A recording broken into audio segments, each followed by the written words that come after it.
आपको समय का यूटिलाइजेशन और समय का सही उपयोग क्या होता है और समय का उपयोग कहाँ करना चाहिए, ये हमें स्वामी विवेकानंद सिखाते हैं। तो इस वीडियो में हम बात करने वाले ऐसे स्वामी विवेकानंद की एक ऐसी जीवन की घटना से जो हमें ये सिखाती है कि हमें समय का उपयोग कहाँ करना चाहिए और कहाँ समय का उपयोग कम करना चाहिए। चलिए हम चलते हैं अपने वीडियो की तरफ और उस स्वामी विवेकानंद के जीवनी की तरफ जहाँ पर स्वामी विवेकानंद के साथ एक घटना होती है। एक समय की बात है, स्वामी विवेकानंद किसी नदी के किनारे खड़ा होकर के नदी के बहाव को देख रहे थे और उस नदी का बहाव काफ़ी तेज था और वहाँ पर स्वामी विवेकानंद उस नदी के बहाव को देख रहे थे। इतने में एक साधु के पास आकर के पूछते हैं, स्वामी जी आप परेशान से लग रहे हैं। स्वामी विवेकानंद तुरंत मुस्कुराते हैं और बोलते हैं, नहीं ऐसा नहीं है। तुरंत फिर उसके बाद साधु जी ने उनके आसपास घूमना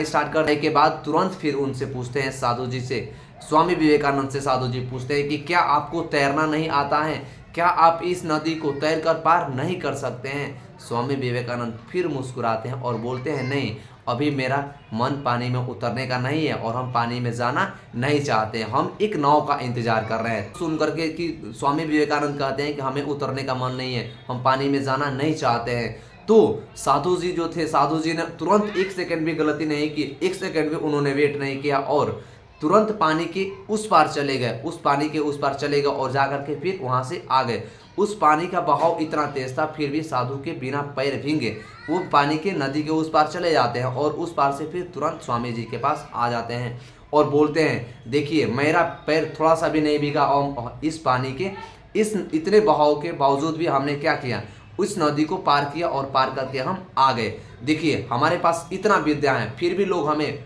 नहीं पहचानते और एक आप हैं कि पानी में उतरने से डरते हैं और फिर भी लोग आपको महान कहते हैं। इतना कहने के बाद तुरंत नाव आ जाती है और नाव पर स्वामी विवेकानंद और वो साधु जी बैठ जाते हैं और उस नदी के उस पार चले जाते हैं और जाने के बाद स्वामी विवेकानंद उस नाव वाले को 1 रुपया देते हैं, 50 पैसा अपने लिए और 50 पैसा उस साधु जी के लिए।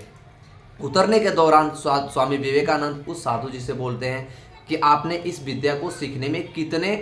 दिन लगाए हैं। तो जो साधु जी थे, साधु जी अपना उससे बड़ाई समझते हैं और कहते हैं, हमें इस विद्या को सीखने में 15 वर्ष लग गया है। तो स्वामी विवेकानंद तुरंत मुस्कुराते हैं और बोलते हैं, इस विद्या को आपको जिस काम को करने के लिए सिर्फ देखिए हमने महज 50 पैसों में इस नदी को पार कर लिया और इस विद्या को आप 15 सालों में इस सिद्ध विद्या को सीखने के लिए आपने इसमें 15 साल लगा दिया और यही विद्या अगर आप किसी काम में यानी यही 15 साल अगर आप किसी दूसरे काम में लगाते,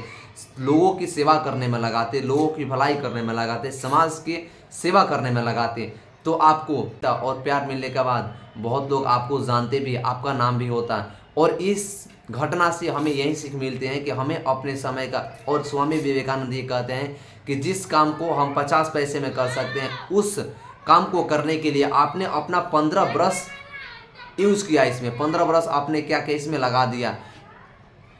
15 वर्ष लगा दिया। उसके बाद स्वामी विवेकानंद वो साधु जी है, साधु जी अभी इस तरह से कभी सोचे भी नहीं होंगे, कि सोचे ही नहीं थे और स्वामी विवेकानंद की बात सुन करके साधु जी जो थे शौक हो जाते हैं और सोचने पर मजबूर हो जाते हैं। तो स्वामी विवेकानंद हमें ये सिखाते हैं कि हमें अपने समय का यूटिलाइजेशन कहाँ करना चाहिए। अगर समय का यूटिलाइजेशन अगर ज़्यादा करने चाहिए तो हम ज़्यादा करते हैं, तो हमें ये देखना चाहिए कि क्या ये किसी की भलाई के लिए हम कर रहे हैं या नहीं कर रहे हैं और समय का यूटिलाइजेशन हमें कहाँ पर करना चाहिए। तो ये बातें स्वामी विवेकानंद की जीवन की हैं। अगर आप भी स्वामी विवेकानंद के आदर्श हैं तो वीडियो को लाइक कीजिए, कमेंट कीजिए और मुझे बताइए कि आपको ये वीडियो कैसा लगा। मिलते हैं स्वामी विवेकानंद की नेक्स्ट जीवन की घटना के साथ। तब तक के लिए वीडियो को ज़रूर देखिए, कमेंट अपना ज़रूर कीजिए। तब तक के लिए थैंक यू।